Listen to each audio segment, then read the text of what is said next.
Hey guys, Artosis here, bringing you game number 9 in the NA team battle. We have Hawk now replacing Striker for Team Zerg, going up against the slayer of the winning streak. It is Just. Our map this time going to be Good Night, one of our newer ASL maps that everyone seems to like a decent amount. It's kind of an interesting one. And yeah, we're going to see if Hawk can do what Striker could not. I think Just put out, actually, maybe our nicest PvZ of the NA team battles so far. A really, really nice one. I loved the double forge. I think his push was very nice. It wasn't too fast, wasn't too slow. The Dark Archon was a nice little ad.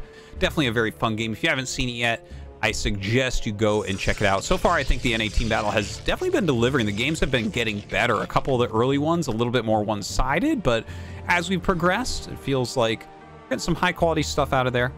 By the way, guys, thank you for watching here on ArtosisCasts. I'm always trying some new stuff and casting all sorts of different pro games, some from around the world, although most of them are Korean pro games.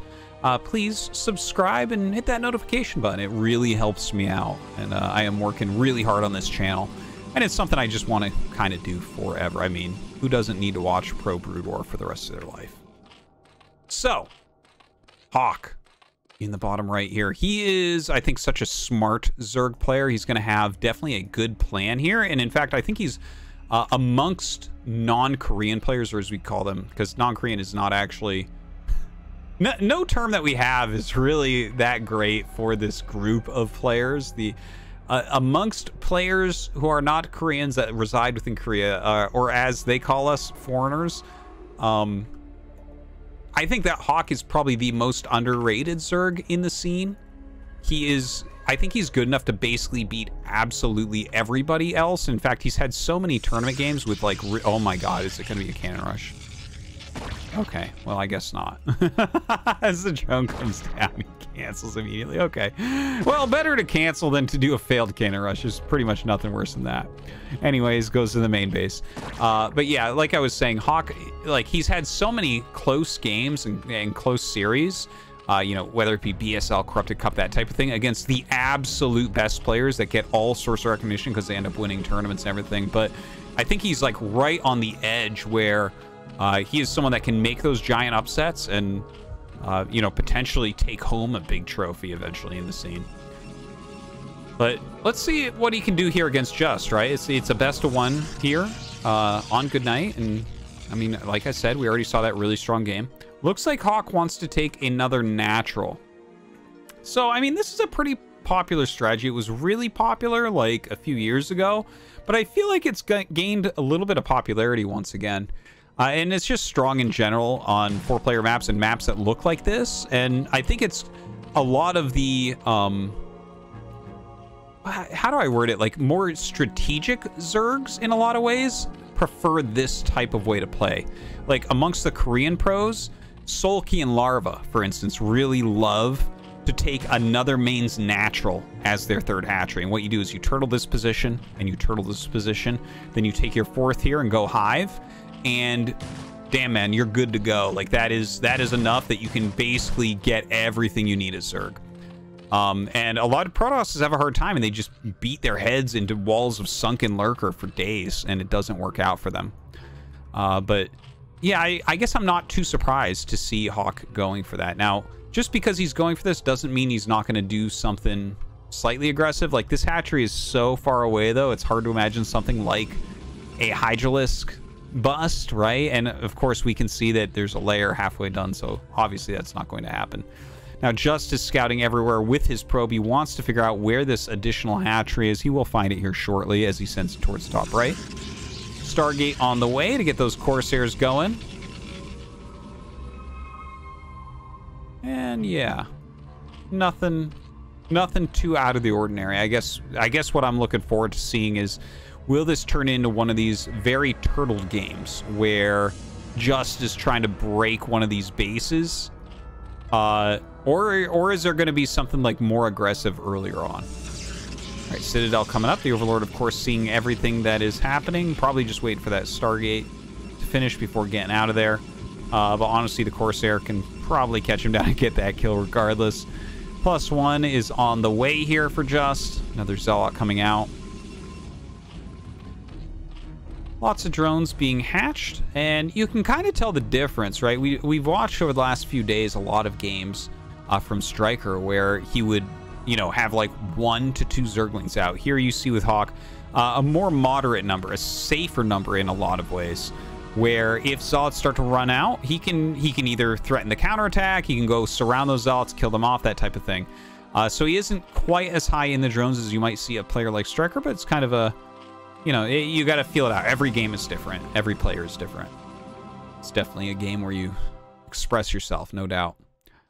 Now, Corsair going across the map for that scout. The Spire not yet done. He's going to scout this macro hatch. Comes in, starts hitting the Overlords immediately. So I think he has this timing down very, very well.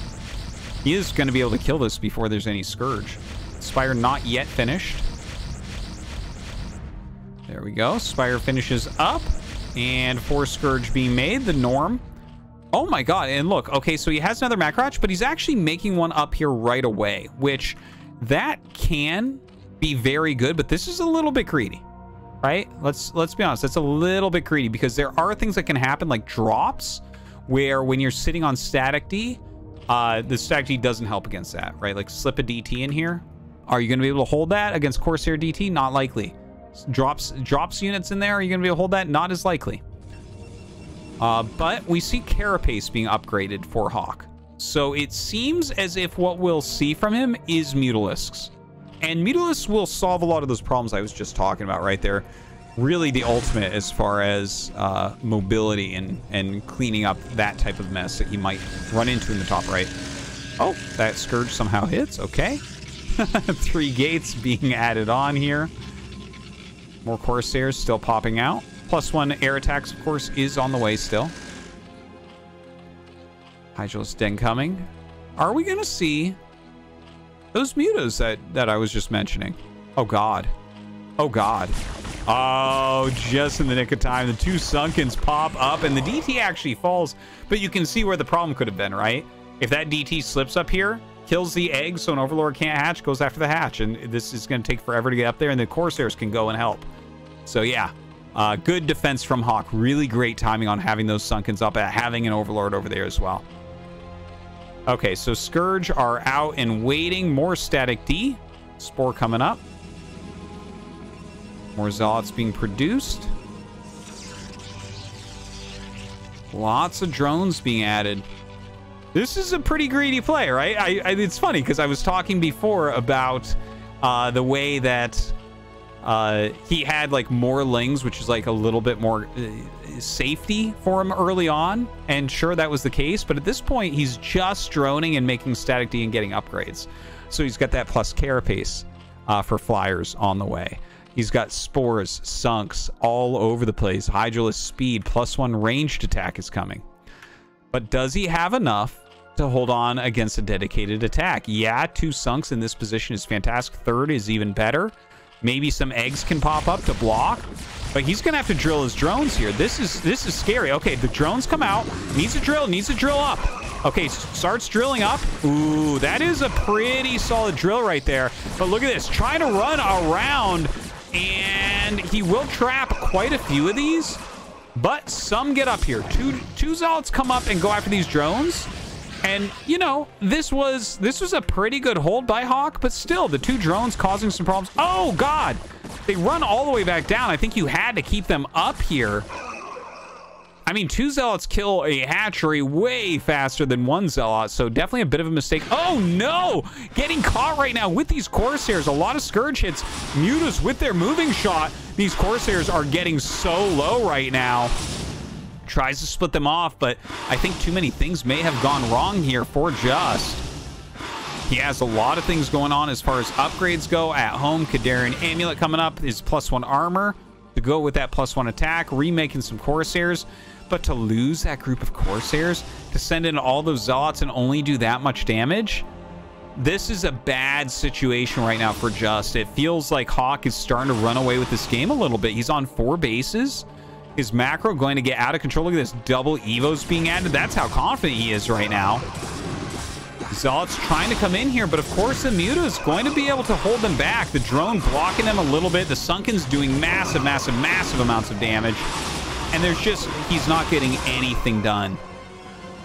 I mean, a beautiful game against Striker, but this very turtled style of Hawk seems to be blocking everything exactly, right? Don't forget the DT just barely getting killed off as the Sunken's finish as it runs in. The first Zealot attack coming in, only 2 making it through and then dragging them back into the Sunks. Then we just saw this attack. Of course, we saw the Corsairs running away and getting picked off by Hawk as well. It seems like his defense is really on point. He's got triple evolution chambers going now, which is insane. Hydra Ling's starting to be produced. His Muta's flying around. So now you need anti-air. You need splash damage. You need upgrades. You need to worry about a 4-base Zerg that can go up to Hive whenever he wants, which is right now. Damn. Give Hawk an inch and he's gonna take a mile. That is what we're seeing here. Storm goes down, beautifully dodged. In fact, it does more damage to Protoss. Ooh! The Archon parkours over the mineral patches and almost gets a juicy hit on those Mutas, but just misses there. In the meantime, gonna clear this out so his Archons can actually travel. Muta Scourge flying across. I guess, yeah, he can definitely dive in here. There's 1 Corsair and 1 cannon. I guess he's not aware of that, but gonna fly in now and... Oh, man. This is really bad for Just right now. Looks like he is gonna attack across the map. Maybe hoping that that will draw units back, but with the amount of stack D and how melee-centric this army is, it's gonna be hard for him to get in here and trade efficiently for what he's got. Like, on open ground, his army kills everything that Hawk has, but this is not open ground. This is very far from open ground. Psystorms go down. And, I mean, let's see if he can break through. He's getting in on top of the Sunks. The Muta's starting to come back now. Notice a lot of targeting going down on these Archons. And as the Archons get picked off, obviously you can't really hold off the Mutas anymore. And GG is called. Hawk takes down Just.